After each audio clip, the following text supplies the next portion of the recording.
औज़ुबिल्लाहि मिनश्शैतानिर्रजीम बिस्मिल्लाहिर्रहमानिर्रहीम अस्सलामु अलैकुम वरहमतुल्लाहि वबरकातुहू। शह नशीन में तशरीफ़ फरमा बोधल मजलिस इत्तेहादुल मुस्लिमीन के सदर जनाब अब्दुल समी साहब, मजलिस इत्तेहादुल मुस्लिमीन के निज़ामाबाद के तमाम मोअज़्ज़िज़ क़ायदीन, करीम नगर से, आदिलाबाद और भैंसा से आए हुए मजलिस इत्तेहादुल मुस्लिमीन के मोअज़्ज़िज़ क़ायदीन, निज़ामाबाद टाउन के सदर व अरकान मजलिस इत्तेहादुल मुस्लिमीन, ज़िले निज़ामाबाद के मुख्तलिफ मुक़ामात के शाख मजलिस इत्तेहादुल मुस्लिमीन के अरकान, मुअज़्ज़िज़ हाज़रीन इकराम, बुज़ुर्गान मिल्लत, मेरे नौजवान साथियों, अज़ीज़ान मिल्लत, मेरी आपसे अदबन गुजारिश है कि आप लोग इत्मीनान से जहाँ कहीं भी है या वहाँ ठहरिए या फिर बैठ जाइए। मौज़ात से लोग आए हैं, मैं आप तमाम का शुक्रगुजार हूँ कि आप लोग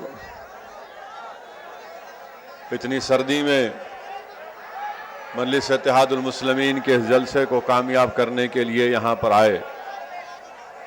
ख़ास तौर से मैं शुक्रगुजार हूँ हमारे बुज़ुर्गों का कि उनकी सरपरस्ती और उनकी दुआएं हमारे साथ हैं। मैं शुक्रगुजार हूँ हमारे नौजवानों का, जिनका जोश जज्बा हमको और हिम्मत दिलाता है कि हम और मेहनत करें ताकि हमारे सामने जो चैलेंजेस हैं हम उसका अच्छी तरह मुकाबला कर सकें। अज़ीज़ान मिल्लत, आप लोग थोड़ा बैठ जाइए भाई, थोड़ा बैठ जाइए, बैठ जाइए। मैंने आपको बैठने के लिए कहा, मगर इसका यह मतलब नहीं है कि हमेशा के लिए बैठ जाना। इसका मतलब यह है कि जलसे में बैठना है और आने वाले दिनों में जब असेंबली और पार्लियामेंट के इलेक्शन होंगे तो उसमें आप खड़े होकर अपने दुश्मनों को हमेशा के लिए घर में बिठाना। और इसके लिए बेहद ज़रूरी है कि आप मेरी बात सुने। जो चंद अहम बातें मैं आपसे करना चाह रहा हूं, जो पैगाम आपको देना चाह रहा हूं, ताकि जब आप इस जलसेगाह से उठकर जाएंगे तो मैं ये चाहता हूं कि आप एक नई सोच और फिक्र लेकर उठें यहां से। और ये जलसा बोधन में मजलिस इत्तेहादुल मुस्लिमीन की एक नई बॉडी तश्कील दी गई। तकरीबन तमाम वार्ड्स में रुकनियत साजी की गई, इंतखाबात हुए और आपने अपने पसंद के सदर मोतमदीन का इंतखाब किया। मैं इसके लिए भी आपका शुक्रगुजार हूँ। और एक बहुत अच्छा और मुस्बित पहलू उसमें यह निकला कि कई नौजवान, कई नए चेहरे सामने आए इस जिम्मेदारी को उठाने के लिए। मैं नौजवानों का भी शुक्रिया अदा करता हूं और मेरी अल्लाह सुब्हानहू व तआला से दुआ है कि अल्लाह सुब्हानहू व तआला जो यहाँ पर बोधन में मजलिस इत्तेहादुल मुस्लिमीन की जो नई शाख तश्कील दी गई, अल्लाह सुब्हानहू व तआला इन जमात के सदर मोतमदीन से नेक काम ले, अल्लाह सुब्हानहू व तआला अपने फजल और करम के ज़रिए इनसे ऐसा काम ले, एक तारीख़ी काम इनसे ले, और अल्लाह इनको इनके नेक मकासद में कामयाबी ज़रूर देगा। अज़ीज़ दोस्तों, हम यहाँ पर आज ऐसे वक्त पर जमा हो रहे हैं जब हमारे मुल्क में 4 रियासतों में इलेक्शन हुए, और जिस चीज़ का मैं बार बार जिक्र कर रहा था और बार बार समझाने की कोशिश कर रहा था, तो हमारे मुखालिफीन मुझे तनकीद का निशाना बना रहे थे कि देखो मजलिस इत्तेहादुल मुस्लिमीन खामखा एक बाऊ बना रही है, मजलिस इत्तेहादुल मुस्लिमीन डरा रही है। मजलिस इत्तेहादुल मुस्लिमीन जब किसी चीज़ के बारे में बात करती है, मजलिस इत्तेहादुल मुस्लिमीन जब मुस्तक़बिल में होने वाली तब्दीलियों का जिक्र करती है, तो इसका मतलब हरगिज़ ये नहीं निकाल सकता कोई कि मजलिस डरा रही है, बल्कि एक जिम्मेदार सियासी जमात का काम ये होता है, वो ये होता है कि आने वाले तब्दीलियों का आवाम के सामने जिक्र किया जाए।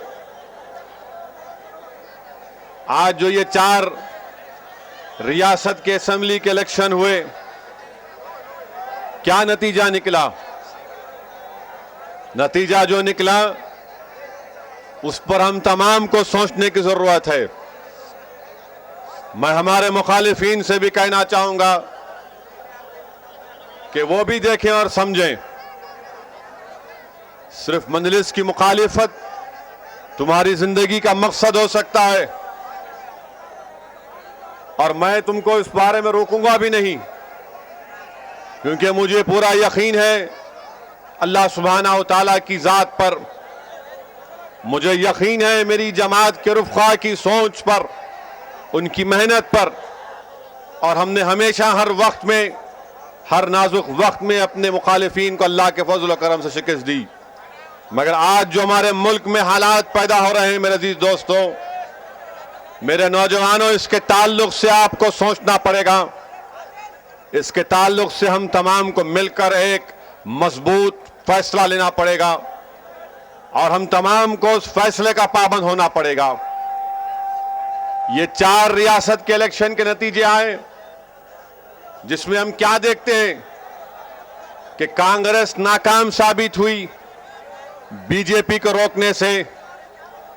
राजस्थान उनके हाथ से गया, दिल्ली उनके हाथ से गया, मध्य प्रदेश छत्तीसगढ़ को हासिल नहीं कर सके।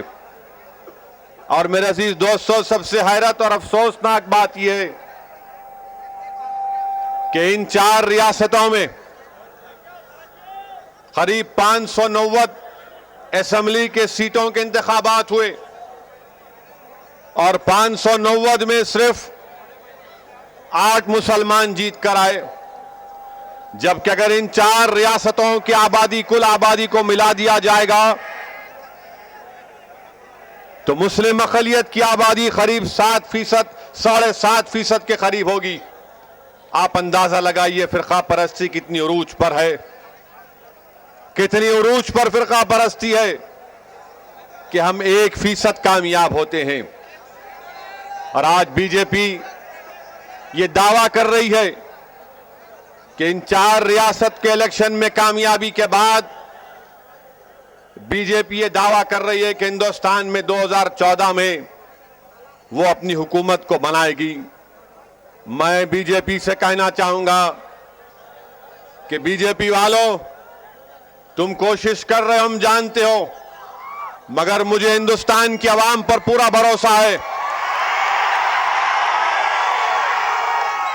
हमारी आवाम हरगिज ऐसे शख्स को कामयाब नहीं करेगी जिसकी सोच और फिक्र में, जिसके सोचने और अमल करने के अंदाज में उसमें और हिटलर में कोई फर्क नहीं। जो खुद एक फैशिस्ट है, जिसके जेरे क़ियादत गुजरात की सरजमीन पर हमारे खून की होली खेली गई, हिंदुस्तानियों का कत्लेआम वहां पर हुआ। मैं नहीं समझता इंशाअल्लाह ताला कि हमारे मुल्क की आवाम ऐसे शख्स को इख्तिदार देगी। वज़ारत उस्मा का ओहदा हिंदुस्तान का एक बावकार ओहदा है। अगर इस बावकार ओहदे पर, इस कुर्सी पर ऐसा शख्स बैठ जाएगा जिसने आंख बंद कर ली, जिसने पूरी साजिश सचाई ताकि वहां पर हमको खत्म किया जा सके, अजीजान मिल्लत, ऐसे हालात में बहुत जरूरी है कि हम मुत्तहिद रहें। 4 रियासत के इलेक्शन में कामयाबी के बाद बीजेपी और आरएसएस ख्वाब देख रही है कि दोबारा हम दिल्ली में हुकूमत बनाएंगे, मगर अल्लाह का फजल और करम रहा कि दिल्ली का ख्वाब तो ख्वाब ही रहा।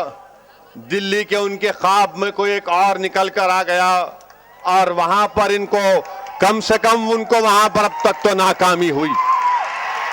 मेरे दोस्तों, मेरे भाई, ये वक्त सिर्फ जज्बाती नारों का नहीं है। ये वक्त और हालात हमको पुकार पुकार कर कह रहे हैं कि आपको और हमको मुनज़्ज़म होना पड़ेगा, मुत्तहिद होना पड़ेगा, ताकि ये आरएसएस की साजिश को हम उनको उसमें नाकाम कर सकें। ये कौन लोग हैं?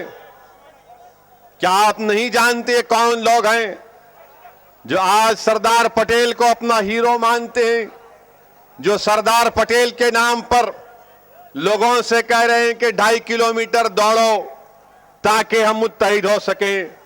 मेरे अजीज दोस्तों, दौड़ने से मुल्क में इत्तेहाद नहीं पैदा हो सकता।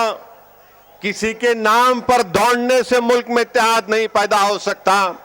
मुल्क में अगर इत्तेहाद पैदा करना है, मुल्क को अगर मजबूत रखना है, मुल्क को और मजबूती की तरफ लेकर जाना है, मुल्क में अगर तरक्की करवाना चाहते हैं, तो हमारा मुल्क हिंदुस्तान उस वक्त और तरक्की करेगा, उस वक्त और मुत्तहिद रहेगा जब इस मुल्क में बसने वाली अक़लियतें ये पुकार कर कहें कि हाँ, आज मेरी जान और माल और मेरे मजहबी इबादतगाहों को कोई खतरा नहीं है।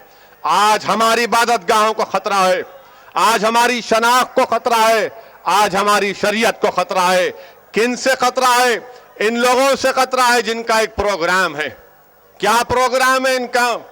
इनका प्रोग्राम यह है कि तमाम के तमाम हिंदुस्तान की रूह, हमारा मुल्क जिस चीज पर कायम किया गया, जिसका जिक्र हमारे हिंदुस्तान के दस्तूर के प्रेम्बल में किया गया कि हिंदुस्तान की रूह सेकुलरिज्म है, अगर इस मुल्क से इस रूह को निकाल दिया जाएगा तो इस मुल्क में कोई जान नहीं रहेगी।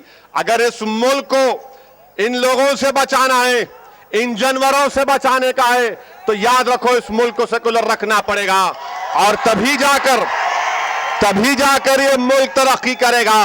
अगर हिंदुस्तान में सेकुलरिज्म खत्म होगा और अगर हिंदुस्तान को हिंदुत्व के तौर पर यहां पर उस आइडियोलॉजी को लागू किया जाएगा, तो मैं समझता हूं कि जिस मुल्क की आजादी के लिए जिन हमारे अजीम कायदीन ने अपने जान के नजराने पेश किए, यकीनन उनकी रूहों को तकलीफ होगी, उनकी कुर्बानी रायगा जाएगी अगर ये मुल्क सेकुलर नहीं रहेगा। आज आरएसएस यही चाहती है कि हिंदुस्तान में सेकुलरिज्म का खात्मा कर दिया जाए। क्यों आखिर आरएसएस सरदार पटेल के नाम पर स्टैचू बनाना चाहती है गुजरात में? आप अंदाजा कर सकते हैं कि गुजरात में 2500 करोड़ की लागत का 560 फीट के ऊपर मुश्तमिल सरदार वल्लभ भाई पटेल का स्टैचू बनाया जाएगा। क्यों बनाना चाहते हैं? इसलिए बनाना चाहते हैं, मैं आज खोल खोल कर तुम्हारे सामने कह रहा हूं कि हम अगर सरदार पटेल की मुखालिफत करते हैं तो इसलिए करते हैं कि सरदार पटेल एक फिरका परस्त शख्स था, सरदार पटेल एक कम्युनल आदमी था, सरदार पटेल हिंदुत्व की आइडियोलॉजी को मानने वाला था। सरदार पटेल में और गोलवालकर में कोई फर्क नहीं है। आज लोग, ये संघ परिवार के लोग सरदार पटेल के नाम पर नौजवानों से कह रहे हैं, हमारे मुल्क के नौजवानों से कह रहे हैं कि भागो 2.5 किलोमीटर की रेस यूनिटी के लिए, मुल्क को मजबूत करने के लिए। मैं मेरे नौजवान दोस्तों से कहना चाह रहा हूं, जो नहीं जानते सरदार पटेल को तो जान लो। मैं तुमसे कह रहा हूं कि वो शख्स है जिसने आजादी मिलने के 29 दिन पहले खुद महात्मा गांधी ने अपनी किताब में लिखा कि सरदार पटेल ने आकर महात्मा गांधी से कहा कि अब आजाद हिंदुस्तान में जो कैबिनेट बनने वाली है, उस कैबिनेट में मौलाना अबुल कलाम आजाद रहमतुल्लाह अलैह को कैबिनेट में नहीं लेना चाहिए। बताइए, क्या ये मैं नहीं कह रहा हूं, ये कौन कह रहे हैं? खुद महात्मा गांधी अपनी किताब में कह रहे हैं कि सरदार ने मुझसे आकर कहा। खुद किताबों में आया और तारीख से इस बात को हम साबित कर सकते हैं कि यही मौलाना अबुल कलाम आजाद जब कलकत्ता में मुस्लिम कॉन्फ्रेंस लिए आजादी के बाद और मुसलमानों से अपील की कि मुस्लिम लीग को भूल जाओ, आओ हमारी जमात, उस वक्त तो कांग्रेस में थे, कांग्रेस में शामिल हो जाओ। उसके 1 महीने के अंदर यही सरदार पटेल ने बड़े जलसे में कहा, क्या कहा इसने कि क्या मुसलमान अपनी जबानों को क्यों बंद कर लिए थे जब कश्मीर पर हमला हुआ। उस वक्त से अब तक मुसलमानों की वफादारी का इम्तिहान क्या है, मुसलमानों की वफादारी का टेस्ट क्या है? मैं बता रहा हूं नौजवानों, तुमसे सुन लो कि हमारी वफादारी का टेस्ट ये है कि अगर हम कश्मीर के बारे में कहेंगे तो हम वफादार हैं। ये बात सरदार पटेल ने कही थी, ये तारीख में लिखा हुआ है, इसको कोई झुटला नहीं सकता।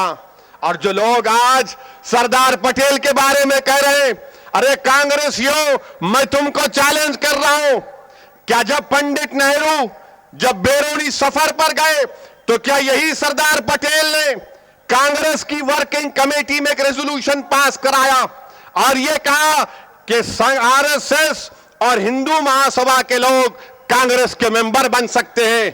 क्या यह सरदार पटेल ने नहीं किया? क्या सरदार पटेल ने अपनी किताब में नहीं लिखा कि आरएसएस गलत तंजीम नहीं है, डंडा फिराते हम इनको समझा सकते हैं? बताओ, क्या ये झूठ है या सच है? आज वो लोग हिंदुस्तान के मासूम नौजवानों से कह रहे हैं कि भागो सरदार पटेल के नाम पर। नौजवानों, मैं तुमसे मुखातिब हूं, तुमसे कह रहा हूं कि ये तारीख में ये तमाम हकीकत है, ये इस पर कोई बयान नहीं करता, कोई जिक्र नहीं करता। और आज ये संघ परिवार के लोग बोलते हैं कि श्यामा प्रसाद मुखर्जी जब कश्मीर गए तो वहां पर उनका इंतकाल हुआ, तो आरएसएस के लोग बोलते हैं, क्या बोलते आरएसएस के लोग, कि शेख अब्दुल्ला मरहूम ने श्यामा प्रसाद को मरवा दिया। अजीजान मिल्लत, मैं तुमसे जब बात कहने जा रहा हूं, मैं ये सिर्फ मेरी बात इस जलसे में मौजूद आवाम से नहीं कर रहा हूं, बल्कि मैं हिंदुस्तान के पूरे नौजवानों से मुखातिब होकर कह रहा हूं जो दौड़ना चाहते हैं। मैं तुमसे मुखातिब हूं, मैं उन लोगों से मुखातिब हूं जो महात्मा गांधी से मोहब्बत करते, मैं उनसे मुखातिब हूं जो हिंदुस्तान के सेकुलरिज्म पर यकीन करते, मैं उनसे मुखातिब हूं जो हिंदुस्तान को मजबूत देखना चाहते, मैं उनसे मुखातिब हूं जो हिंदुस्तान को सुपर पावर बनाना चाहते। मैं उन लोगों से कह रहा हूं कि महात्मा गांधी के कत्ल से 20 दिन पहले महात्मा गांधी की एक सभा में बम फेंका गया था। कौन था वो? कौन होम मिनिस्टर था? बम फेंके गए महात्मा गांधी के सामने। अगर उसकी इंक्वायरी सही की जाती तो शख्स ने कहा कि हां, मैं नाथूराम गोडसे से मिलकर आया था, उसके बाद मैंने महात्मा गांधी के उस सभा में, उस जलसे में बम फेंका। 20 दिन का टाइम था, कोई तहकीकात नहीं की गई। और ये मैं नहीं कह रहा हूं, महात्मा गांधी के कत्ल के बाद जो इंक्वायरी कमीशन बनाई गई थी, उस इंक्वायरी कमीशन ने कहा अगर सही तहकीकात की जाती तो महात्मा गांधी के कत्ल को रोक सकते थे। और 10 दिन उसके बाद क्या हुआ? नाथूराम गोडसे आया। ये नाथूराम गोडसे, ये वीर सावरकर, ये गोडसे के साथ जो लोग थे, कौन लोग थे? ये तमाम के तमाम आरएसएस की आइडियोलॉजी से मुतासिर थे। क्या ये नहीं थे ये लोग? पढ़ो जाकर महात्मा गांधी के इंक्वायरी का, महात्मा गांधी का कत्ल का ट्रायल पढ़ो। महात्मा गांधी के कत्ल को रोक सकते थे, मगर होम मिनिस्टर कौन थे? यही सरदार साहब थे। महात्मा गांधी के कत्ल को तुम नहीं रोक सके, बापू को तहफ्फुज नहीं दे सके। आज इसीलिए तारीख में आया कि जयप्रकाश नारायण ने खड़े होकर कहा, जयप्रकाश नारायण ने खड़े होकर कहा, मैं हिंदुस्तान की होम मिनिस्ट्री में एक फिरका परस्त शख्स को नहीं देखना चाहता। बताइए आप, आज उनके नाम पर नौजवानों से कह रहे हैं कि दौड़ो। नौजवानों, तुम दौड़ नहीं रहे हो, तुम उसकी तरफ दौड़ रहे हो। तुम मुल्क को तबाह करने के लिए दौड़ रहे हो, तुम मुल्क के सेकुलरिज्म को खत्म करने के लिए दौड़ रहे हो। मैं नौजवानों तुमसे कह रहा हूं कि अपने बढ़ते कदमों को रोक लो। तुम नहीं जानते ये आरएसएस, ये संघ परिवार, ये कौन लोग हैं, ये क्या करने जा रहे हैं। ये हिंदुस्तान के सेकुलरिज्म के दुश्मन, ये हिंदुस्तान को सेकुलर नहीं देखना चाहते, ये हिंदुस्तान को हिंदुत्व की आइडियोलॉजी में ढालना चाहते हैं। अब आप अंदाजा लगाइए कि आज वही सरदार पटेल के नाम से स्टैचू बना रहे हैं 2,500 करोड़ का, और फिर वो शख्स कहता है कि हमारे मुल्क में गरीबी है। वजीर आजम बनने का ख्वाब बिल्ली के ख्वाब में छिछड़े, और फिर कह रहा है कि गरीबी का खात्मा करना है। नौजवानों बताओ, आज हमारे पास बोधन हो या निजामाबाद हो, दलितों की बस्तियों में घर नहीं है, रोड नहीं है, पीने के पानी का इंतजाम नहीं है। मगर जो दुनिया में नहीं है, 2,500 करोड़ उनके लिए खर्चा करेंगे। किसका पैसा है? अवाम का पैसा है। 2,500 करोड़ रुपये से बनाएंगे। और वही हमारी बहन मायावती उत्तर प्रदेश में अंबेडकर का स्टैचू बनाया। मायावती ने उत्तर प्रदेश में कांशीराम का स्टैचू बनाया, ज्योतिराम फूले का स्टैचू बनाया। तो संघ परिवार को मिर्ची लगी और आरएसएस ने कहा कि कैसा बना दिया मायावती ने। आरएसएस को तकलीफ हुई कि कैसे अंबेडकर का स्टैचू बन गया। और हमारी बहन मायावती ने क्या किया? जब इन्होंने ऐसा कहा तो मायावती ने कहा, अच्छा मेरा भी स्टैचू बना देती हूं।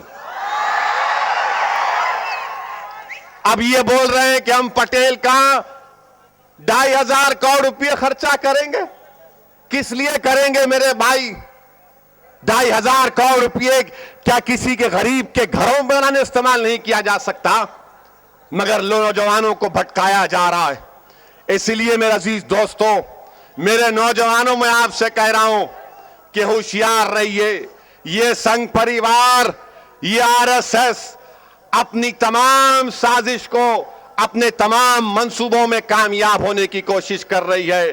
और ये बोलते क्या बोलते कि सरदार पटेल ने हिंदुस्तान को जोड़ा, झूठ है। तारीख में बात साबित नहीं होती।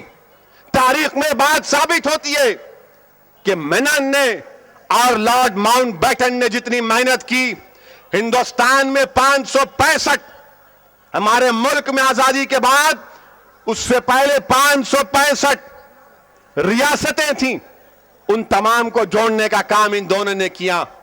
आपने क्या कहा माउंटबेटन से? वो भी तारीख में जुमला है। अजीज दोस्तों, मेरे नौजवानों, पहचानो इन लोगों को, पहचानो इन लोगों को। ये वो लोग हैं जो हिंदुस्तान के सेकुलरिज्म को खत्म करना चाहते हैं। 2014 का असेंबली और पार्लियामेंट का इलेक्शन पूरे मुल्क की आवाम को फैसला करना पड़ेगा। मैं किसी सियासी पार्टी की ताईद की बात नहीं कर रहा हूं। मैं तुमसे सिर्फ यही कह रहा हूं मेरे अजीज दोस्तों, मेरे भाई, मैं आपसे सिर्फ इतना ही कह रहा हूं कि फिरका परस्त तंजीमों को कामयाब होने मत दो, इनको कामयाब होने हरगिज मत दो।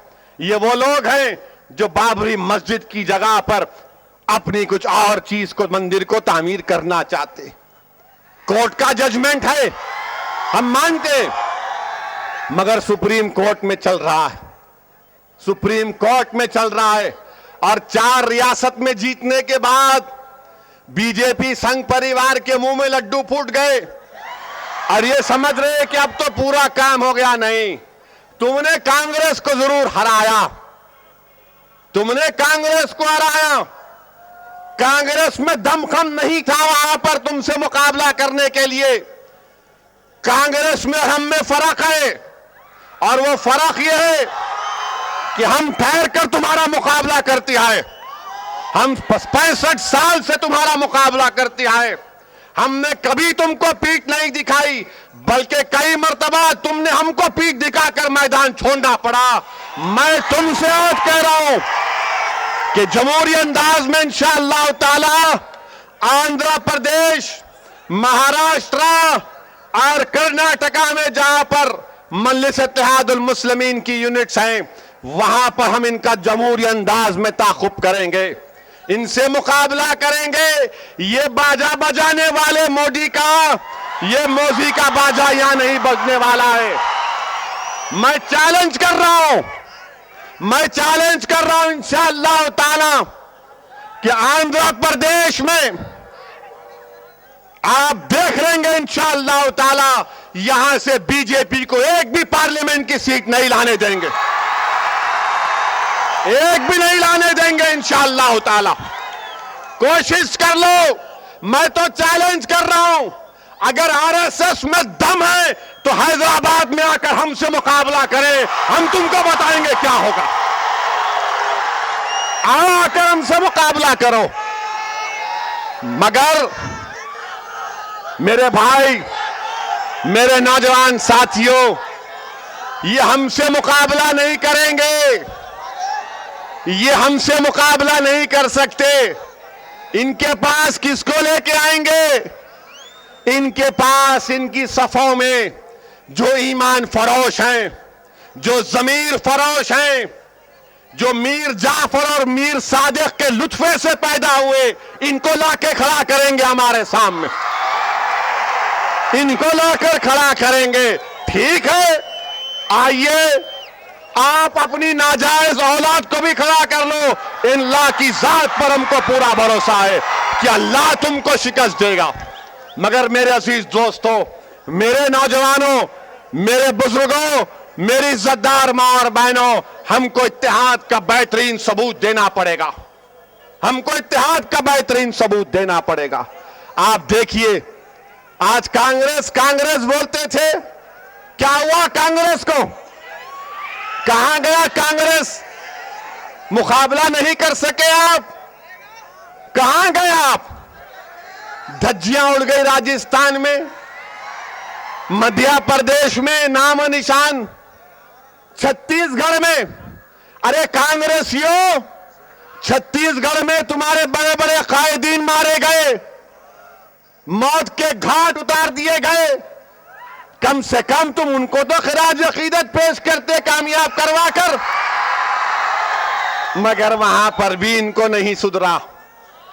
हर कांग्रेसी अपने आप को हिंदुस्तान का वजीर आजम समझता।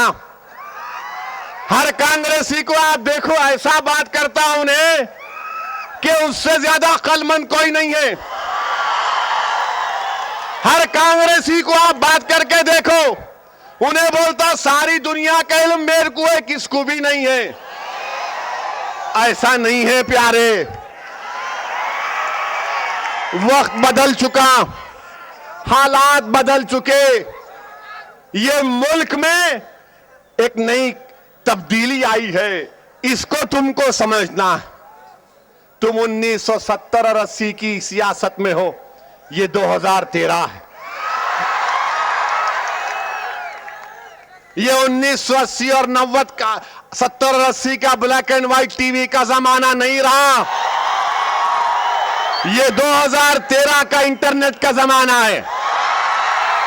फेसबुक, यूट्यूब, क्या क्या नहीं, इसका जमाना है। इनको समझ में नहीं आ रहा। और हारे तो हारे मेरी टांग ऊपर। अरे कभी तो इकरार करो, कभी तो इकरार कर लो मगर नहीं, आप इकरार नहीं करेंगे, ठीक है, मगर अजीज दोस्तों, ये मुल्क हमारा है, ये मुल्क को बचाना हमारी जिम्मेदारी है, इस मुल्क के सेकुलरिज्म का तहफ्फुज करना हमारी जिम्मेदारी। आप बताइए, लोग हमको फिरका परस्त बोलते, लोग बोलते हैं कि ये लोग भड़काऊ भाषण करते, लोग बोलते हैं कि मजलिस के जलसों में मजलिस के कायदीन फिरका परस्ती की बात करते। अरे मैं तुमसे सवाल करना चाह रहा हूं, 590 के असेंबली के इलेक्शन में सीटों पर इलेक्शन हुआ, सिर्फ 8 क्यों कामयाब हुए मेरे भाई? सिर्फ 8 क्यों कामयाब हुए? और फिर दिल्ली में 8 का कांग्रेस के कामयाब हुए, 8 कांग्रेस के कामयाब हुए। किसी ने अच्छा जोक लिखकर भेजाया मुझे कि दिल्ली में कांग्रेस के जितने 8 कामयाब हुए कि इनोवा गाड़ी में पूरे बैठ सकते। 8 कामयाब हुए, 8 में 4 मुसलमान। अब बताओ कौन वफादार और किसने धोखा दिया? अरे कांग्रेसियों, हमने तुमको वोट दिया, तुम्हारे लिए नहीं दिया, सेकुलरिज्म के नाम पर दिया। अगर आज वहां पर 4 मुसलमान कामयाब हुए तो हमारे वोटों की वजह से, और अगर उन 4 में से 2 और कामयाब हुए तो हमारी वजह से। और जो बीजेपी के जितने लोग जीते, जो हरियाणा का बॉर्डर लगता, पूरे के पूरे जाट लोग बीजेपी को वोट दे दिए। अब बताओ, क्या सेकुलरिज्म है ये? क्या सेकुलरिज्म है ये? क्या मेरी बात से तुमको तकलीफ जरूर होगी, क्योंकि मेरा मकसद एक ही है कि हक को बयान करूं, सच्चाई को बयान करूं। अरे मेरी जूती के बराबर तुमको तकलीफ हो या ना हो, मैं हक को बयान करूंगा। आप समझने वाले नहीं हैं। और फिर अजीज दोस्तों, ये संघ परिवार बीजेपी, इनको रोकना जरूरी है, और इसके लिए हमारा वोट बढ़ना चाहिए, पोलिंग परसेंटेज बढ़ना चाहिए, और हमारा वोट ऐसा पड़े कि सेक्युलर वोट एक साथ पड़े, ताकि हम इन फिरका परस्तों को शिकस्त दे सके। और ये हमारे जो बीजेपी के उम्मीदवार हैं, मोदी, ये मोदी क्या कह रहे हैं? कभी बोलते कुत्ते का बच्चा, कभी बोलते कि सब मिटा देना, कभी बोलते 370 की बात खत्म करो। अजीज दोस्तों, आप अंदाजा लगाइए कि जिस शख्स की जेर क़यादत हजारों की तादाद में मासूम लोग मारे गए, मरने वाले मुसलमान थे मगर हिंदुस्तानी थे, वहां पर मारे गए, तो इसने कहा कि नहीं, कुत्ते का बच्चा गाड़ी के नीचे आए तो तकलीफ होती। आप बताइए अजीज दोस्तों, और कैसा आदमी है? कितनों को गुजरात की जेलों में हमारे पुलिस वालों से कहना चाह रहा हूं, गुजरात की जेलों में 10% पुलिस वाले, बड़े बड़े आईपीएस ऑफिसर जेल में, जो ये समझ रहे थे कि इसकी चमचागिरी करेंगे, कत्ल करेंगे, मारेंगे, पीटेंगे तो बच जाएंगे, नहीं, सबको जेल जाना पड़ा। और ये संघ परिवार के लोग बोलते कि 10 साल से गुजरात में कुछ नहीं हुआ। अरे 10 साल से इसलिए कुछ नहीं हुआ क्योंकि हिंदुस्तान की सुप्रीम कोर्ट ने तुम्हारी हुकूमत के वज़राओं पर केस डाले। 10 साल से इसलिए कुछ नहीं हुआ कि हिंदुस्तान में आज भी हमारे हिंदू भाई ऐसे हैं जो सेकुलर हैं, जो वहां पर लड़ रहे हैं इंसाफ के लिए, इसीलिए वहां पर गड़बड़ नहीं हुई। वरना अगर तुमको छोड़ दिया जाता तो तुम बहुत कुछ करते। अच्छा बीजेपी वालों, जरा हमको ये तो बताओ कि ये बच्ची का किस्सा क्या है? कौन है ये? असदुद्दीन ओवैसी के पीछे पुलिस को लगाए तो समझ सकते, अकबरुद्दीन ओवैसी के पीछे क्या उनके बाजू बिठाए तो समझ सकते, और पुलिस को तो इतनी मोहब्बत है अकबरुद्दीन ओवैसी के, बोलते नहीं हमारे घर में आके बैठो आप। मगर ये बात समझ में नहीं आई, मगर ये बात समझ में नहीं आई कि एक आर्किटेक्ट है, ऐसा कौन सा नक्शा उसने तुम्हारे दिल पे उतारा प्यारे? ऐसा कौन सा डिजाइन डाला, कौन सा नक्शा डाला जिसके पीछे तुम गुजरात की एंटी टेररिस्ट कार्ड को पीछे लगा दिए? एटीएस चले गई और इनका मोदी का टेप रिकॉर्ड आए, मैं भी सुना। टेप रिकॉर्ड में बोलने वाले की आवाज शायद अमित शाह की है, वो बोल रहा उन्हें खाना खाई क्या, कहां गई, उन्हें ऑटो में बैठी, टैक्सी में बैठी, टेलीफोन बूथ में किससे बात किए? अरे ये क्या है भाई, ये आदमी वजीर आजम बनेगा जो लोगों के घरों में नहीं बल्कि बिस्तरों में झांक के देख रहा। एंटी टेररिस्ट कार्ड को लगा दिए और वो भी पुलिस वाले बड़े होशियार रहते। वो पुलिस वाले का नाम सिंगल, उन्हें बोला सनम हम तो डूबे तुमको भी लेके डूबेंगे। तो इसने पूरा टेप रिकॉर्ड में उसको रिकॉर्ड कर लिया, पूरा रिकॉर्ड कर लिया, वो आ गया आवाम के सामने। अब कोई बात नहीं करता बीजेपी वाला, कोई बात नहीं करता, इसके बारे में कोई नहीं बोलते। बताओ कौन जिम्मेदार है ये? अजीज दोस्तों, मैं मेरे नौजवानों से कहना चाह रहा हूं, जिनको दौड़ने के लिए कह रहे हैं, नौजवानों जरा सुनो मेरी बात को समझो। और वो ये है कि इशरत जहां का इनकाउंटर हुआ, इशरत जहां का इनकाउंटर हुआ, वो मासूम बच्ची मुंब्रा की रहने वाली, जिसके घर में खाने को खाना नहीं, जो अपने बहनों को पढ़ाना चाहती, उसने काम किया, नौकरी किया, तो उसको ले जाकर आप अहमदाबाद के रोड पर गोली मारकर उसकी लाश को रोड पे फेंक दिए और ये कहा कि लश्करे तैयबा की एजेंट, ये लश्करे तैयबा की एजेंट।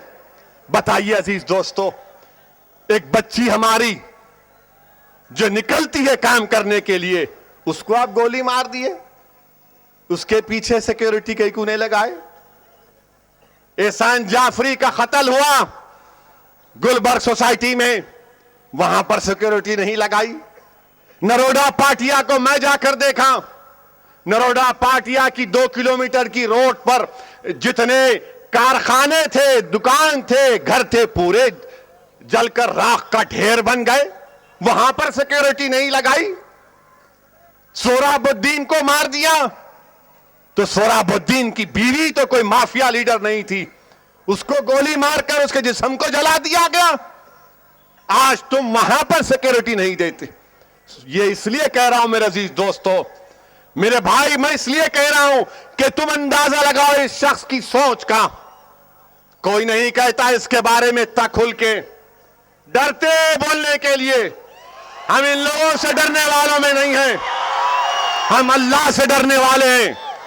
हम रसूलुल्लाह सल्लल्लाहु अलैहि वसल्लम से कोशिश कर रहे हैं कि सबसे ज्यादा मोहब्बत करें। हमारे पास इन लोगों की कोई मोहब्बत या डर इनसे कैसा हो सकता है? ये बातिलों के खिलाफ तो मुकाबला करना है।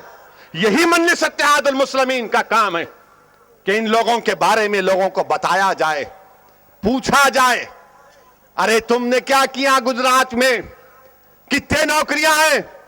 कितने पुलिस वाले हैं गुजरात में? कितने पुलिस वाले हैं? कितने मुसलमान पुलिस वाले हैं? क्या तनासुब है हमारा, बताओ। नहीं बता सकते। गुजरात में स्कॉलरशिप नहीं मिलती मुसलमान बच्चों को, प्री मैट्रिक स्कॉलरशिप नहीं मिलती।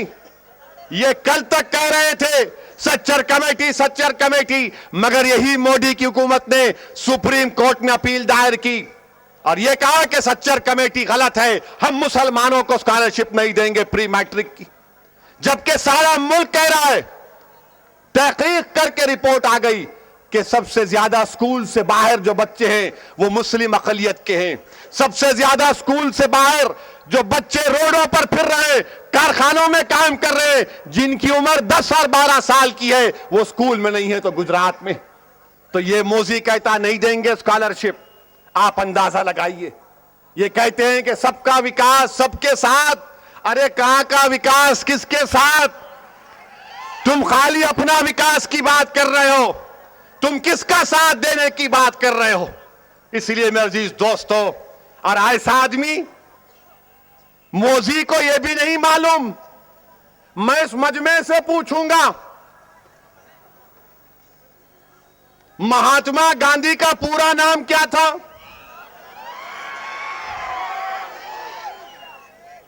क्या नाम था पूरा बापू का?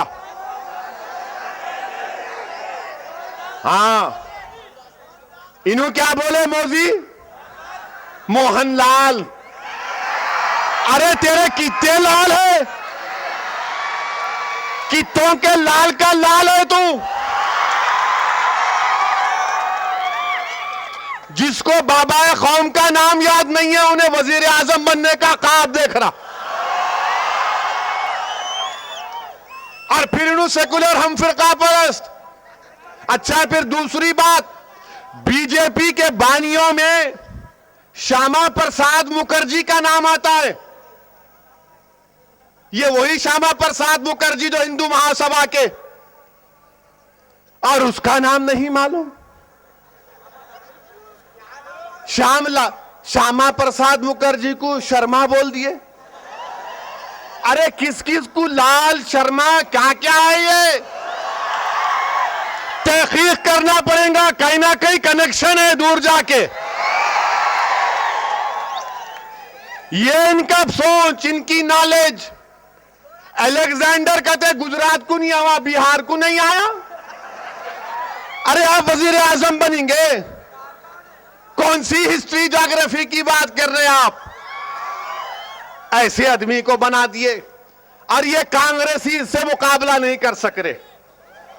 मगर अजीज दोस्तों, याद रखो, ये राजस्थान, मध्य प्रदेश, छत्तीसगढ़, यहां पर कांग्रेस बीजेपी का मुकाबला था। दूसरी रियासतों में तो ऐसा नहीं है ना। अब महाराष्ट्र में भी हम लड़ेंगे इलेक्शन इंशाअल्लाह ताला, क्योंकि महाराष्ट्र में दमखम नहीं है इनके पास इसका मुकाबला करने के लिए। तो जालिम से मुकाबला कोई मर्द ही कर सकता है। और महाराष्ट्र की आवाम में, नांदेड़ की सरजमीन पर अगर कोई मर्द नजर आ रहा है तो सैयद मोइन के रूप में नजर आ रहा है। औरंगाबाद में अगर कोई दिख रहा है तो जावेद कुरैशी के रूप में दिख रहा है। हम मुकाबला करेंगे शिवसेना का और बीजेपी का। ये कांग्रेसी नहीं लड़ सकते, अब बुढ़े हो चुके, स्टेमिना नहीं है।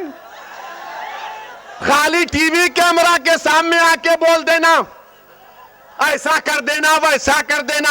अरे जमीन पे आना पड़ता,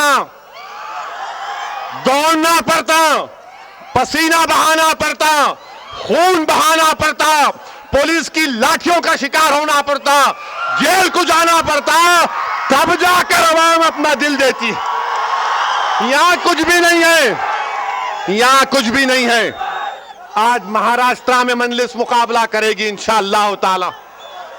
और आपको बता रहा हूं कि हर जगह हमको रोक रहे, हर जगह। जरा सुनिए, अभी इंटरवल भी नहीं हुआ।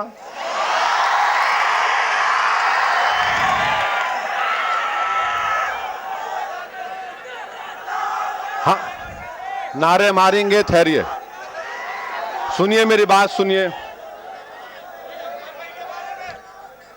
महाराष्ट्र में हम जाते, जहां कहीं भी हम जाते वहां पर हमारे को नोटिस देते, नहीं आना आप, 1 महीने तक नहीं आना। 1 महीना हो जाता, फिर दूसरे महीने में दरखास्त देते, बोलते 1 और महीने नहीं आना, आना ही नहीं। बताइए आप, क्या यह जमहूरियत है? मैं हिंदुस्तान के पार्लियामेंट का एक रुकन हूं। मैंने अल्लाह के नाम पर हल्फ लिया है, दस्तूर पर। मुझे दस्तूर पर पूरा यकीन है। मैं कहता हूं कि मेरी लड़ाई सियासी लड़ाई है, आइन के दायरे में है। परभनी में हमको 3 दिन पहले जलसा के परमिशन दिए, मंगल को दिए और बोले जुम्मे के दिन कर लेना। वहां के मजलिस के सदर मोतमदीन परेशान थे कि साहब 3 दिन में टाइम दे रहे, उसके बाद बोल रहे सोचेंगे, वाला कर लो। लोग समझे कि ये नहीं आएंगे 3 दिन में। हमने कहा ले लो परमिशन, हमारे हाथ में कुछ नहीं है, हमारे हाथ में सिर्फ ये है कि हाथ उठाना और भीख मांगना उससे। हम भीख मांगेंगे अल्लाह से, हम भीख मांगेंगे अल्लाह से गिड़गिड़ा करके। रब्बुल आलमीन, दिलों में मोहब्बत डालने वाला तू है, दिलों को मोड़ने वाला तू है, इज्जत से नवाजने वाला तू है, जिल्लत से नवाजने वाला तू है। अल्लाह हमको कामयाब करते आ रहा है। 3 दिन में जलसा हुआ और पुलिस वाले क्या बोले, परभनी के अंदर नहीं करना, बड़े ग्राउंड में करना, बाहर। हम बोले ठीक है, कोई ग्राउंड में बोलो करेंगे, मगर करेंगे। और मैंने अपने परभनी के लोगों से कहा कि अगर 10 लोग भी आएंगे तो हम जलसा करेंगे। और अल्लाह का करम यह हुआ, 10 से ज्यादा अल्लाह ने 30,000 लोगों को जमा कर दिया ग्राउंड में। एसपी साहब से बात हुई तो एसपी साहब ने कहा कि हाँ मैंने बहुत सुना आपके बारे में। मैंने कहा एसपी साहब आपने कुछ भी नहीं सुना मेरे बारे में, अब सुनो आप, उसके बाद आपसे बात करेंगे। बताओ हम क्या बोलते हैं, हम कोई गलत बात नहीं करते। अब बिदर जाना चाहता हूं। अच्छा, मैं अब हैरत की बात तो यह है कि जब परमिशन के लिए अप्लाई करते मंजलिस का जलसा, तो पहला जुमला पुलिस वाले महाराष्ट्र में ये करते, कर्नाटका में, कौन आ रहे, कौन आ रहे। हमारे लोग परेशान हो जाते, बोले हमारे जमात के लोग आ रहे। नहीं, अकबरुद्दीन आ रहे क्या? अरे इतनी हैबत, इतनी तकलीफ क्यों है भाई? अच्छा, उनको नहीं देते न करो, मेरे को तो दो, मैं तो दाढ़ी वाला हूं। नहीं, इनको भी नहीं देते। अरे फिर किसको देते? तो बोलते ऑर्केस्ट्रा करने वालों को देंगे, इनकी चमचागिरी करने वालों को देंगे, इनके पैरों की धूल चाटने वालों को देंगे। ये इनको नहीं देंगे जो इनकी आंख में डाल के हक को बयान करेंगे। मगर कितना रोकोगे तुम, कितना रोकोगे तुम? जितना रोकोगे, जितना दबाओगे, मजलिस इतनी ताकत से इंशाअल्लाह आगे बढ़ेगी। अजीजान मिल्लत इस्लामिया, मेरे नौजवान साथियों, मेरे बुजुर्गों, ये हालात हैं। अच्छा, अब आप ये देखिए, सुप्रीम कोर्ट ने फैसला दिया। क्या फैसला दिया? सुप्रीम कोर्ट ने सही फैसला दिया और सुप्रीम कोर्ट ने कहा कि हम जिनसी होमोसेक्सुअलिटी क्रिमिनल है। मुझे अफसोस हुआ, कांग्रेस के लोग बोले नहीं, गलत फैसला है। अच्छा, आपको कब से मोहब्बत? हम जिनसी कांग्रेस के चिदम्बरम बोल रहे। सुप्रीम कोर्ट का फैसला लिबर्टी, इक्वालिटी, इसके खिलाफ है। चिदम्बरम साहब, अरे कांग्रेसियों, जरा ये तो बताओ कि 6 साल से सुप्रीम कोर्ट में केस चल रहा है और उस केस में हमने क्या मुतालबा किया कि ईसाइयों को और मुसलमानों को दलित का स्टेटस मिले, दलित का स्टेटस मिले। अरे तुम लिबर्टी, इक्वालिटी, मसावात की बात करने वालों, चिदम्बरम साहब, आपकी हुकूमत सुप्रीम कोर्ट में एक एफिडेविट नहीं दायर करती 6 साल में, और आप बात करते, उनके लिए बात करते जो हम जिनसी करते, हम जिनसी करते। अरे अगर हम जिनसी ये सही है तो फिर इंसानियत पनपती नहीं। क्या बोल रहे हैं वो कि मर्द मर्द से मोहब्बत कर सकता भाई, मगर मर्द मर्द कैसा, औरत औरत कैसा। मैं उन लोगों के खिलाफ नहीं हूं, मैं होमोसेक्सुअलिटी के खिलाफ हूं। हम बोल रहे गलत है, ये अच्छी चीज नहीं है, ये अच्छी चीज नहीं, ये अच्छी चीज नहीं है। और फिर चिदम्बरम साहब कांग्रेसियां बोले गलत है, ये हिंदुस्तान की तहजीब के खिलाफ है, ये हिंदुस्तान के तमद्दुन के खिलाफ है। मगर ये क्या बात है कि सुप्रीम कोर्ट का फैसला आया, आप बोल रहे ऑर्डिनेंस लेके आएंगे। नहीं ला सकता ऑर्डिनेंस आप, मजलिस इत्तेहादुल मुस्लिमीन इसकी मुखालिफत करेंगी। और तारीख में और हमारी तालीमात से हमारे उलमाए किराम ने हमको बताया, क्या बताया, कि जो कौम इस लत में पड़ जाती है वो तबाही और बर्बादी इसका मुकद्दर बन जाता। लूत अलैहिस्सलाम की कौम पे देखो, उन्होंने इसी लत में मुलविस हुए, अल्लाह ने पहाड़ों को उन पर बरसा दिया। और जानवर भी नहीं करते ऐसा काम। जानवरों में कौन करता मालूम? जानवरों में भी हमजिनसी नहीं होती। कौन करते मालूम आपको? सूअर, सूअर करता काम ये। अब आप बताइए ऐसे काम, और हम बोल रहे नहीं सुप्रीम कोर्ट का फैसला, ऑर्डिनेंस चेंज करेंगे। अरे क्या है भाई मेरे, कहां जाएगा मुल्क ये? इसका खात्मा करो, ये गलत है ये चीज। मैं उन लोगों के खिलाफ नहीं हूं, मैं उस हरकत के खिलाफ हूं। मगरिब तबाह हो गया, बर्बाद हो गया, हिंदुस्तान को हम बर्बाद और तबाह होने नहीं देंगे। अजीजान मिल्लत इस्लामिया, तीसरी बात यह है कि आप यहां पर हम देखते हमारे बोधन में निजाम शुगर फैक्ट्री का मसला, अभी एम्प्लॉइज के लोग आए, आपी रेड्डी साहब आके मिले। ये बात तो बिल्कुल सही है कि निजाम सरकार ने 1920 में निजाम शुगर फैक्ट्री बनाई। चंद्रबाबू नायडू उन्होंने इसको प्राइवेटाइज कर दिए, ऐसा कर दिए जैसा उनको उनके मिला तोहफे में। उसके बाद राजशेखर रेड्डी चीफ मिनिस्टर बने, हाउस कमेटी बनी। हाउस कमेटी ने कहा कि इस फैसले को वापस लिया जाए।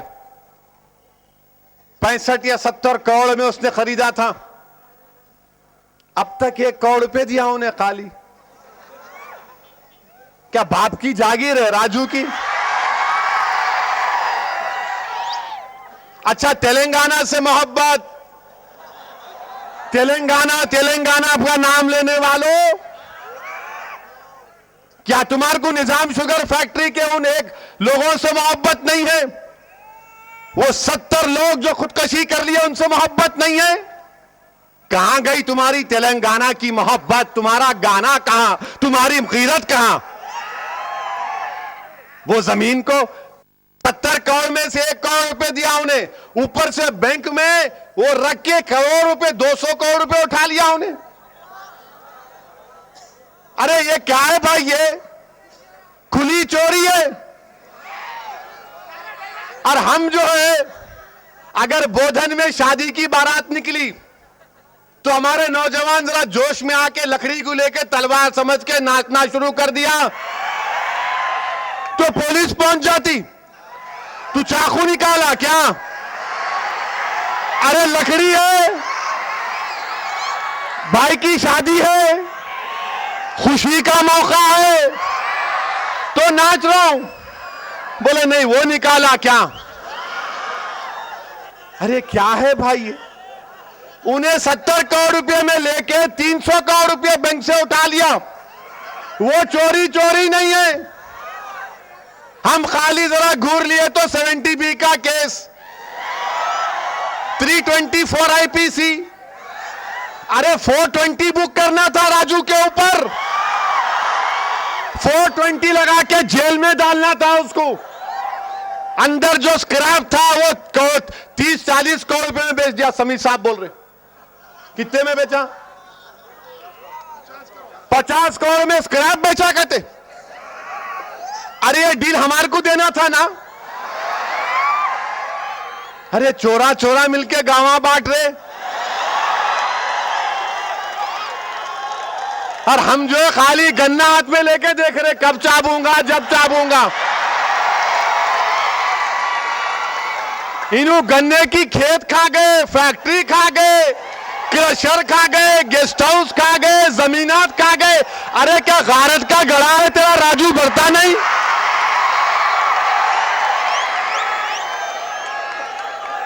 अभी जो अजीबो गरीब, अब फिर अब क्या बोल रहे हो उन्होंने? बैठो जी, बैठो। क्रूशियल स्टेज पे आए तो उन्हें बीच में आ रहे। अब आप अंदाजा लगाइए, अब उन्हें बोल रहा, क्या बोल रहा उन्हें? हुकूमत का जो स्टेक है मेरे को दे दो। अरे तेरे को क्या क्या देना बोल। सब कमेटी एक बनाए किरण कुमार रेड्डी, दूसरी एक और सब कमेटी बना दिए। मैं तेलंगाना के वो सब कमेटी में जो मिनिस्टर हैं, मोहतरमा गीता रेड्डी साहिबा, मोहतरमा सुनीता लक्ष्मा रेड्डी साहिबा, इस श्रीधर बाबू, ये तेलंगाना के मिनिस्टरों से बोल रहा हूं मैं। मेरे को आंध्रा के मिनिस्टरों से नहीं कहना है। तुम तेलंगाना के हैं तो वफादारी करो, ये फैक्ट्री को वापस लो। असेंबली की हाउस कमेटी की रिपोर्ट है, जॉइंट वेंचर को कैंसिल करो और लो, हुकूमत चलाए या फिर यहां के रईतू को दो। ये चला के बताएंगे तुम्हारे को कैसा चलाना। अरे वो शुगर की फैक्ट्री में ना गन्ना मिल रहा, ना शुगर मिल रहा, अरे गुड़ तक खा ले रहे कम बख्ते, मोलासिस पी ले रहे। और वो किसान जो मेहनत कर रहा है, क्या उसको क्या टन दे रहे पैसे आप? क्या ये मोहब्बत है तेलंगाना से? अरे मोहब्बत करो जी, वफादारी करो, सिर्फ जबान से इकरार मत करो। मजलिस इत्तेहादुल मुस्लिमीन असेंबली में मुतालबा करेगी कि ये जॉइंट वेंचर को कैंसिल करो। और ये कैसी सब कमेटी है? ठहरो ठहरो, मेरे को सुनो, मेरी आवाज खाली इधर देखो। ये कैसा मामला है बताइए आप? ये कैसा मामला है कि एक तरफ रियासत को तोड़ने की बात हो रही है, सदर जमहूरिया ने बिल भिजा दिया, ये कभी सब कमेटी बना रही है। क्या गलत है? गैर अखलाकी बात है, ये गैर अखलाकी बात है। मैं आपसे कहना चाहूंगा कि अगर ये जॉइंट वेंचर खत्म नहीं होगा तो इंशाअल्लाह ताला मुस्तकबिल में खत्म होगा। अगर सुदर्शन रेड्डी साहब, आपके एमएलए, यहां के मिनिस्टर अगर जॉइंट वेंचर को कैंसिल नहीं करेंगे तो फिर असेंबली में कहीं आप कैंसिल ना हो जाए। आप ये जॉइंट वेंचर किसका वेंचर है मेरे को मालूम, बहुत जॉइंट वेंचर हो गए। अब ये पब्लिक समझने वाली है, ये पब्लिक जानती है कि गन्ने का जूस भी तुम पी रहे, शक्कर भी तुम घर को लेके जा रहे, और सब चीज तुम्हारे घर को जा रहा। अगर घर में बैठना है तो करो, जिंदा रहना है तो कैंसिल करो। मजलिस इत्तेहादुल मुस्लिमीन इसको टॉलरेट नहीं करेगी। हम हुकूमत से मुतालबा कर रहे हैं कि सब कमेटी को बर्खास्त करो, सब कमेटी की जरूरत नहीं है। जो भी फैसला होगा, अगर रियासत बनेगी तो नई रियासत करेगी, अगर नहीं भी होगा तो इलेक्शन के बाद जो हुकूमत बनाएगी वो फैसला करेगी। इलेक्शन से पहले क्यों जल्दी थी? जिंदगी मौत का फैसला है क्या? और फिर आप हमारे को फिरका परस बोलने वालों, ये निजामाबाद डिस्ट्रिक्ट में आखिर बोधन में 14 असेंबली के इलेक्शन हुए, 14 में खाली 3 मरतबा मुस्लिम अकलियत कामारेड्डी ने, फिर भी हमारे वहां पर शब्बीर साहब 2 मरतबा, हमारे सैयद यूसुफ अली 1 मरतबा, ये 2 हल्के निजामाबाद। ये क्या सेकुलरिज्म है? आपका सेकुलरिज्म ये ठीक है? मैं फिरका परस्त हूं, मैं कम्युनल हूं, जो बोलते मैं हूं। अरे भाई, आप तो दूध के धुले हुए हैं ना। और फिर आप देखेंगे, आप ये भी देख लो कि निजामाबाद डिस्ट्रिक्ट में 36 मंडल प्रजा परिषद, 36 मंडल प्रजा परिषद, एक मुसलमान नहीं। निजामाबाद में 36 ZPTC के मेंबर और सिर्फ 2 मुसलमान, जबकि डिस्ट्रिक्ट में हमारी आबादी 17%। 17%। यहां पर कोई नुमाइंदगी नहीं। 528 MPTC, निजामाबाद जिले में खाली 12 मुसलमान। 718 ग्राम पंचायत में 40 मुसलमान। ये क्या तो भी है भाई? ये क्या है बताइए आप? ये आप हमको गाली देते, इन आए तो कुछ भी भड़काऊ बात करेंगे, फिरका परस्ती की बात करेंगे। अरे आपका क्या सेकुलरिज्म है? इसीलिए मजलिस इत्तेहादुल मुस्लिमीन ने फैसला इंशाअल्लाह लेने वाली है। मैं अल्लाह से दुआ भी कर रहा हूं कि अल्लाह हमारे फैसलों में बरकत दे। क्या आप ये नहीं समझते? क्या आप ये नहीं समझते कि वक्त आया है कि निजामाबाद जिले से कम एक असेंबली हल्के पर मजलिस अपना उम्मीदवार खड़ा करे? क्या आप ये नहीं समझते? क्या आप नहीं, आपकी सोच और फिक्र में बात नहीं है कि वक्त आया है कि निजामाबाद के जिले में कम से कम एक असेंबली हल्के पर तो मजलिस अपना उम्मीदवार खड़ा करे? क्यों नहीं खड़ा कर सकते हम? जब बीजेपी कामयाब हो, ये क्या तो भी है भाई? ये क्या है बताइए आप? ये आप हमको गाली देते, इन आए तो कुछ भी भड़काऊ बात करेंगे, फिरका परस्ती की बात करेंगे। अरे आपका क्या सेकुलरिज्म है? इसीलिए मजलिस इत्तेहादुल मुस्लिमीन ने फैसला इंशाअल्लाह लेने वाली है। मैं अल्लाह से दुआ भी कर रहा हूं कि अल्लाह हमारे फैसलों में बरकत दे। क्या आप ये नहीं समझते? क्या आप ये नहीं समझते कि वक्त आया है कि निजामाबाद जिले से कम एक असेंबली हल्के पर मजलिस अपना उम्मीदवार खड़ा करे? क्या आप ये नहीं समझते? क्या आप नहीं, आपकी सोच और फिक्र में बात नहीं है कि वक्त आया है कि निजामाबाद के जिले में कम से कम एक असेंबली हल्के पर तो मजलिस अपना उम्मीदवार खड़ा करे? क्यों नहीं खड़ा कर सकते हम? जब बीजेपी कामयाब हो सकती है, जब इनू कामयाब हो सकते, उनू कामयाब हो सकते, सब कामयाब हो सकते, तो क्या हम नहीं हो सकते? क्या हम कामयाब नहीं हो सकते? हो सकते मेरे अजीज दोस्तों। अपने हौसलों को बुलंद रखो, डर और खौफ को अपने जहनों से निकालो। दुश्मन की तादाद को देखकर मत डरो, अल्लाह से डरो। अपने हौसलों को बुलंद रखो, अपने अज़म को बुलंद रखो, मुस्तहकम अल्लाह की जात पर पूरा तवक्कल करो। वो दिन दूर नहीं है नौजवानों, जब निजामाबाद की तारीख में इंशाअल्लाह ताला इस जिले से मजलिस इत्तेहादुल मुस्लिमीन का रुकन असेंबली मुंतखब होकर जाएगा, बराबर जाएगा इंशाअल्लाह ताला। इसके लिए आपका ताउन की जरूरत है, इसके लिए आपकी मदद की जरूरत है। आप दुआ भी करिए और साथ भी दीजिए। डरो कांग्रेसियों, तुमको डरना है। जब तक तुम हमको कामयाब नहीं करोगे। और तेलुगु देशम क्या है?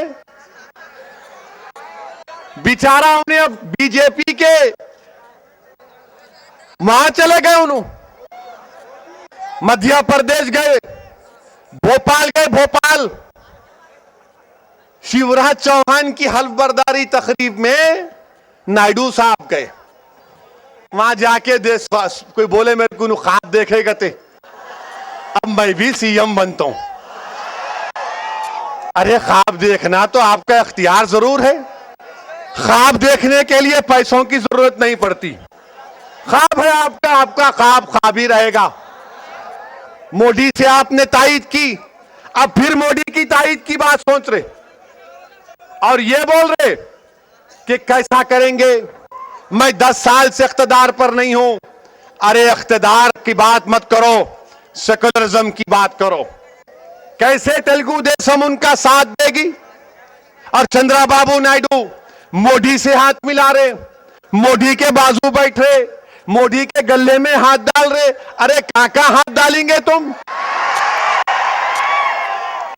अजीजान मिल्लत, ये तेलुगु देशम जो निजाम शुगर फैक्ट्री को बेची, जो गुजरात जल रहा था तो वाजपेयी हुकूमत की तायद। इसीलिए मेरे अजीज दोस्तों, आज हालात और वक्त का तकाजा यह है कि हम मुत्तहिद रहें। अब आप देख रहे हैं कि सदर जमहूरिया के पास से तेलंगाना का बिल आया, तेलंगाना का बिल आया। मजलिस शुरू से बोल रही, मजलिस क्या बोल रही शुरू से कि अगर तेलंगाना बनेगा तो मुस्तकबिल में हो सकता है, जिसको हमको ये खदशा है कि मुस्तकबिल में यहां पर बीजेपी मजबूत होगी। अब आप हमारे फैसले को गलत बोलो या सही बोलो, मगर अब आया है बिल। अच्छा, अजीब और गरीब है ये कांग्रेसी। आज दुनिया में कोई 1-2 कैपिटल नहीं है। हैदराबाद कहते हैं ज्वाइंट कैपिटल रहेगा, काका का कैपिटल रहेगा। हैदराबाद आंध्रा का भी कैपिटल कहते, तेलंगाना का भी कैपिटल। अरे कोई मुल्क में एक मुल्क का दारुल हुकूमत दूसरे मुल्क में है। हिंदुस्तान में कोई रियासत का कैपिटल दूसरी रियासत में नहीं, इन्हों यहां बना दिए 2 का कैपिटल। अरे ये कैसा 2 का कैपिटल रहेगा भाई? 1 का रह सकता है ना, नहीं 2 का बना दिए। कांग्रेसियों को पूछो आप तो कांग्रेसी बोल रहे, अरे असद साहब उसकी कई को बात कर रहे, मेरे को चीफ मिनिस्टर बन जान दो आप। अरे कैसे चीफ मिनिस्टर बनेंगे तुम? हैदराबाद में लॉ एंड ऑर्डर गवर्नर के पास, जो चीफ मिनिस्टर तेलंगाना का होगा वो तो राज प्रमुख रहेगा हैदराबाद में। बगैर लॉ एंड ऑर्डर के क्या करेंगे? एक कांग्रेसी नहीं बोल रहा है इसके बारे में। क्यों नहीं बोल रहे आप? क्योंकि हैदराबाद में मजलिस इत्तेहादुल मुस्लिमीन मजबूत है। अगर हैदराबाद का लॉ एंड ऑर्डर गवर्नर के पास है तो मैं सुदर्शन रेड्डी से कहना चाहूंगा कि निजामाबाद के एसपी भी गवर्नर नॉमिनेट करें, निजामाबाद का डीएसपी भी गवर्नर बनाए। क्या करेंगे आप? आप परेशान हो जाएंगे। बगैर पुलिस के तो आपकी गाड़ी चलती नहीं ना। ये हमारा दिल गुर्दा है, ये हमारा जिगर है कि पुलिस से लड़ते, बीजेपी से लड़ते, आरएसएस से लड़ते, जेल को जाते, मगर फिर भी मर्दों की तरह ठहरते। इनकी गाड़ी में पेट्रोल ही नहीं है और इनका मामला तो ऐसा है कि गेस्ट हाउस से अगर निजामाबाद जाना रहा तो 3 गाड़ियां पी पी पी पी बजाते जाते। बाहर निकल के लोगों से मुलाकात करना तो 3-3 सिक्योरिटी गार्ड कार्बाइन लिए हुए। अरे ये क्या है भाई? लॉ एंड ऑर्डर हैदराबाद का हैदराबाद में नहीं कहते, गवर्नर के पास रहेगा। तो फिर निजामाबाद के एसपी भी गवर्नर बनाए, जाना रेड्डी भी चीफ मिनिस्टर के दावेदार कहते, उनके भी ख्वाब में मैं बन जाऊं। अच्छा तो नलगुंडे का भी बना दो,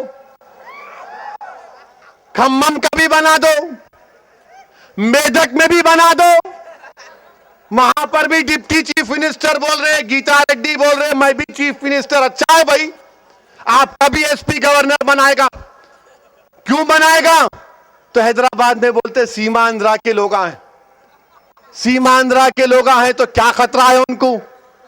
हम पुकार कर कह रहे कि सीमा आंध्रा के लोगों को कुछ नहीं होगा, हम कंधे से कंधा मिलाकर इनके साथ ठहरेंगे, उनकी जान और माल की हिफाजत करेंगे।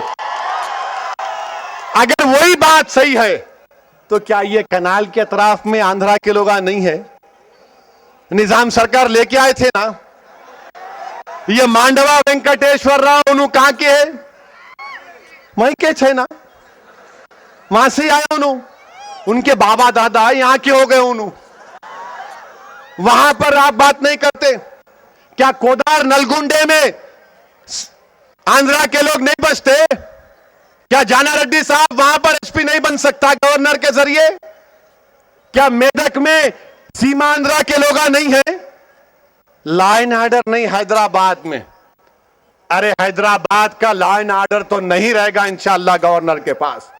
हम इन पूरी कोशिश कर रहे हैं और मैं कह रहा हूं, खुल के कह रहा हूं कि अगर मरकजी हुकूमत हैदराबाद का लॉ एंड ऑर्डर गवर्नर के पास रखेगी तो मजलिस उस बिल की भी तायद नहीं करेगी। हम नहीं करेंगे तायद। क्यों नहीं करेंगे? क्यों नहीं करेंगे आपको बताऊंगा। ठहरो ठहरो, ठहरिए। लॉ एंड ऑर्डर बोलते कि तुम लोग ऑर्डर में आ रहे।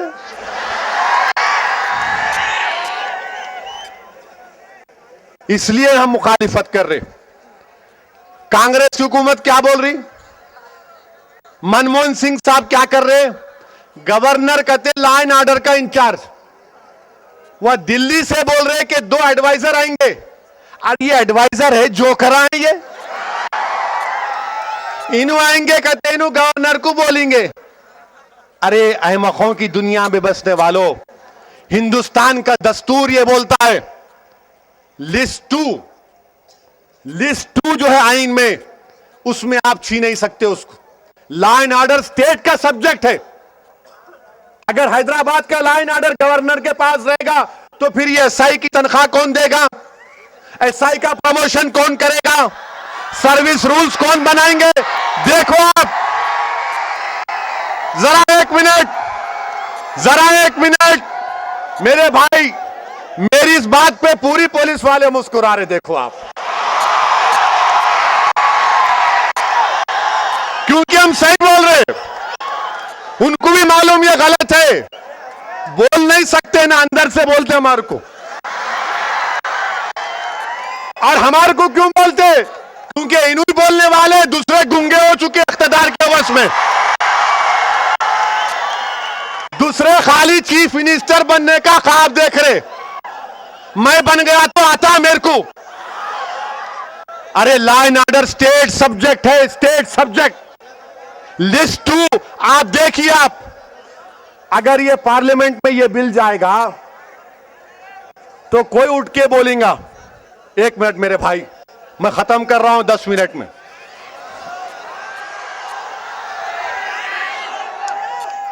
अगर ये बिल पार्लियामेंट में जाएगा, मैं हमारे तेलंगाना के लोगों से बोल रहा हूं, आप हमको तो नहीं समझते, हमारे को जरूरत भी नहीं है सर्टिफिकेट की आपसे।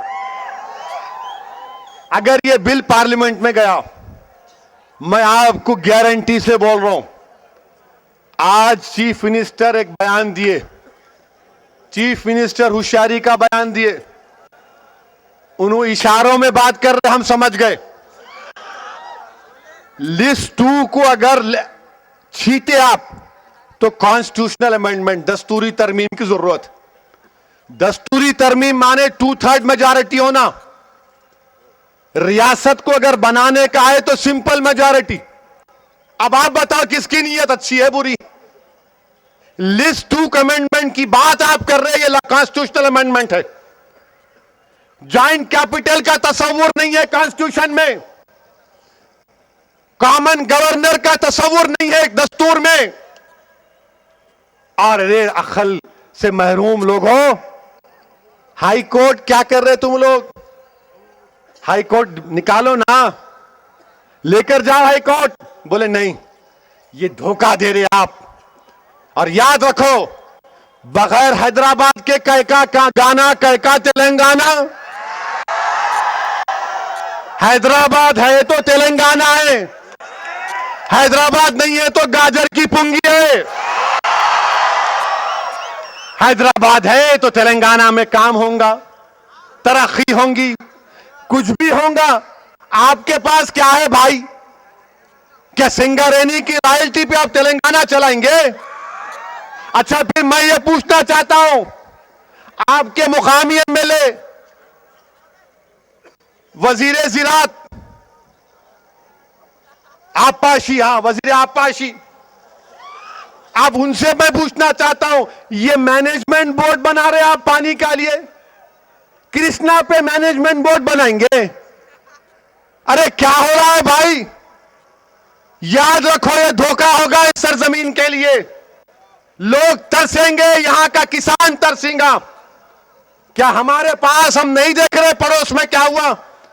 बाबली के 15 बैरेजेस बना दिए गए। क्या होगा श्री राम सागर का? बताइए आप मुझे। कौन बात नहीं करता, कोई आवाज नहीं उठाता कांग्रेस के लोगों।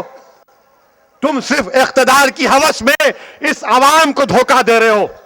अरे कम से कम उनको तो धोखा मत दो, उन 1000 बच्चों को जिन्होंने अपनी जानें गंवा दी। खोलो जबान, खोलो, बताओ। मंजलिस तो कॉम्प्रोमाइज नहीं करेगी, पार्लियामेंट में इसकी मुखालिफत करूंगा, असेंबली में अगर आएगा ये। और मेरा मानना यह है कि आंध्र प्रदेश के असेंबली को अब वक्त आ गया है कि आंध्र प्रदेश के असेंबली इस पर डिबेट कर ले। स्पीकर साहब, जब सदर जमहूरिया की पास से आपको आ गया तो आप बहस करवा दीजिए। दूध का दूध, पानी का पानी हो जाएगा। होने दो 15 दिन की, 8 दिन की बहस लगाओ आप, मगर बहस कराओ। क्यों नहीं कराएंगे बहस आप? मजलिस इत्तेहादुल मुस्लिमीन इस तमाम चीजों की बात करेगी। हम खामोश नहीं बैठने वाले। हमको अपने हमारे हक का तहफ्फुज़ करना है। और फिर ये लोग बड़ी बड़ी बातें करने वाले, इंशाअल्लाह ताला इनको मालूम होगा। अजीज दोस्तों, हालात और वक्त का तकाजा यह है कि आप मुत्तहिद रहिए, मुनज़्ज़म रहिए, और डरने और घबराने की जरूरत नहीं है। हरगिज़ डरने और घबराने की जरूरत नहीं है। ये बीजेपी 4 रियासत क्या जीत गई, हमको बोल रहे देखो आ गए आ गए। अरे वोट देखे, ऐसे वोट देखे, वो गया, लुंगी उठा के डराने का टाइम चले गया। अब ये संघ परिवार क्या है? मैं मर्द नहीं तो मेरा बाप मर्द बोलते हैं नो। ये बहुत से लोगों को हम देख चुके हैं। बहरहाल मेरे अजीज दोस्तों, मुत्तहिद रहिए, मुनज़्ज़म रहिए, और इंशाअल्लाह ताला आने वाले असेंबली और पार्लिमानी इंतखाबात में मजलिस इत्तेहादुल मुस्लिमीन इंतखाबात में भरपूर तरीके से हिस्सा लेगी। वाखिर दावा अल्हम्दुलिल्लाह रब्बिल आलमीन।